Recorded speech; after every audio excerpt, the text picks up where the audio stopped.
He wore a simple button-down shirt, sitting silently in the defendant's row. No lawyer, no one by his side. The white woman sobbed uncontrollably, describing him as a man who threatened women in public. But there was something she didn't know. This man once commanded over 400 soldiers on the front lines in Iraq. And today, one of those soldiers would walk into the courtroom. If you believe honor deserves restoration, subscribe. The story that follows cuts even deeper. Marcus Riley was a 52-year-old former Marine colonel who had served 3 tours in the Middle East, retiring with the Bronze Star and Freedom Medal for extraordinary leadership under extreme conditions. Now he worked as a freelance mechanic, living modestly, loving philosophy books, and often stopping to help strangers in need. His weathered hands could fix almost anything mechanical, a skill that had saved lives in combat and now served his community in peace. One evening, while pushing his own stalled vehicle in a parking lot, he noticed a woman struggling beside her car with a flat tire. The sun was setting, the lot emptying quickly. He approached respectfully and asked, "Ma'am, would you like some help changing that tire?" The woman, Karen Phillips, 35 years old, startled and replied tensely, "I don't have money to pay you. Please go away." Marcus smiled gently. "I don't want money." I was a Marine, just offering help. But as he turned to leave, Karen pulled out her phone and called police. "There's a black man stalking me in the parking lot." Police arrived within 4 minutes, immediately handcuffing Marcus where he stood. He offered no resistance, maintaining the discipline that had guided him through firefights and ambushes. No explanation was heard. No one questioned why he carried tire-changing tools. No one noticed the military sticker on his broken-down truck nearby. He was taken to the station, charged with threatening a woman, intentional, unwanted approach. At the police station, Marcus remained composed while officers processed his paperwork. A young desk sergeant noticed his steady hands and calm demeanor, unusual for someone facing criminal charges. "You've been arrested before?" the sergeant asked. "No, sir," Marcus replied, "but I've been in worse situations." The sergeant didn't ask for clarification, didn't check his background, didn't notice the faded scar along Marcus's forearm, a reminder of shrapnel that once tore through his flesh while he shielded a younger Marine.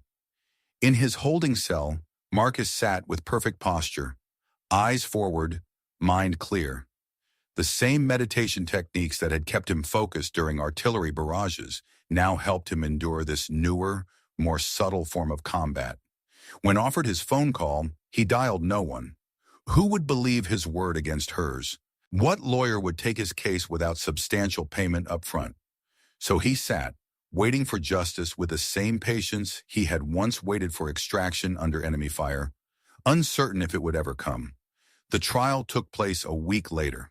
Karen arrived with 2 police officers for support, recounting her story through tears. "I was terrified. He kept circling my car, looking at me in this horrible way." The judge asked Marcus if he had a response. He simply stated, "I meant no threat. I just thought she needed help." Soft laughter rippled through the courtroom. Someone whispered, "Helping someone makes them afraid now?" No outside witnesses were called. Security camera footage hadn't been retrieved in time. The court-appointed lawyer, inexperienced and overworked, remained virtually silent throughout the proceedings. As the court prepared to deliver its verdict, the doors opened. A man in full military dress uniform entered, General Bernard Hayes, current commander of the Marine Special Task Force. He presented a file to the court clerk and requested permission to speak. "Marcus Riley was my commanding officer 20 years ago. He once ran into enemy fire to save an Iraqi child. A man like him cannot be judged based on an unsubstantiated accusation." The general produced video from the parking lot security camera, showing Marcus approaching politely and walking away immediately after being rejected. The judge's face paled as he watched the footage. He ordered an immediate dismissal of all charges. Karen was arrested for false reporting. The 2 officers who had supported her were suspended pending investigation. The courtroom fell silent as General Hayes turned to face the spectators. What you witnessed today isn't just about one man's innocence. It's about how quickly we discard the honor of those who sacrificed everything for strangers they'll never meet. Marcus remained seated, his expression unchanged, the same calm focus he had maintained while leading men through ambushes and firefights now serving him through this different kind of battle. When finally asked to speak, Marcus stood and said only, "I bear no ill will, but I pray that next time someone offers help, we remember that kindness shouldn't be criminalized because of prejudice." As he prepared to leave, General Hayes placed a hand on his shoulder. 20 years ago, you taught us never to leave a man behind. Today, we finally returned the favor. Outside the courthouse, a small crowd had gathered, former Marines who had served under Colonel Riley, standing at attention in silent support. They hadn't been allowed to testify, but their presence now spoke volumes. Sometimes the quietest person in the room is the one who once shouted loudest for your freedom. If you believe justice should be restored to its rightful owner, type honor in the comments. Media headlines blazed, hero humiliated, dramatic courtroom reversal in local trial. The video of General Hayes standing to defend Marcus became iconic, shared millions of times across platforms. Veterans nationwide registered to march, calling for restored dignity for those misunderstood because of their race. Marcus declined all media interviews. He told a friend, "I don't need fame. I just want to be treated like any normal person." Karen was sentenced to 30 days of community service and required to issue a public letter of apology.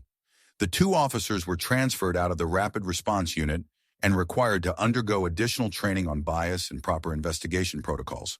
The court established new regulations. No prosecution of accused individuals without video evidence or independent witnesses. A scholarship foundation was created, Riley Honor Fund, helping minority youth study law and social justice principles. General Hayes visited Marcus at his modest home, placing a hand on his shoulder. "This time I returned a small portion of your honor. The rest, the nation will owe forever." A publisher released a collection of memoirs titled The Soldier Without a Sword, documenting Marcus's countless unrecognized acts of service throughout his civilian life. What began as a simple offer to help change a tire revealed a deeper societal wound. Community forums sprang up discussing implicit bias and rush judgment. Local police departments implemented new training programs featuring Marcus's case. The parking lot where it all began installed better lighting and security cameras, not just for safety, but as a reminder that clarity prevents injustice. Karen Phillips, after completing her community service, requested a private meeting with Marcus. Initially reluctant, he eventually agreed. "Why did you help me that day, even when I was rude?" she asked, unable to meet his eyes. Marcus considered her question carefully before answering. "Because that's what we're here for, to help each other through difficult moments." His answer, in its simplicity, said everything about the man who had commanded respect from hundreds in combat but couldn't receive basic human dignity in his own community. Local schools began incorporating the case study into their civics programs, asking students to consider the hidden biases that influence our perceptions of strangers. The military community rallied behind Marcus, establishing a veterans rapid response network, ensuring that no service member would face the justice system alone again. What society saw as a random case of racial profiling, the military recognized as something more profound, an abandonment of a core principle that service deserves recognition, not suspicion. Perhaps most significantly, a silent change occurred in that community. People became more hesitant to judge quickly, more willing to question their assumptions. The ripple effect of one man's dignity in the face of injustice spread further than any court ruling could measure.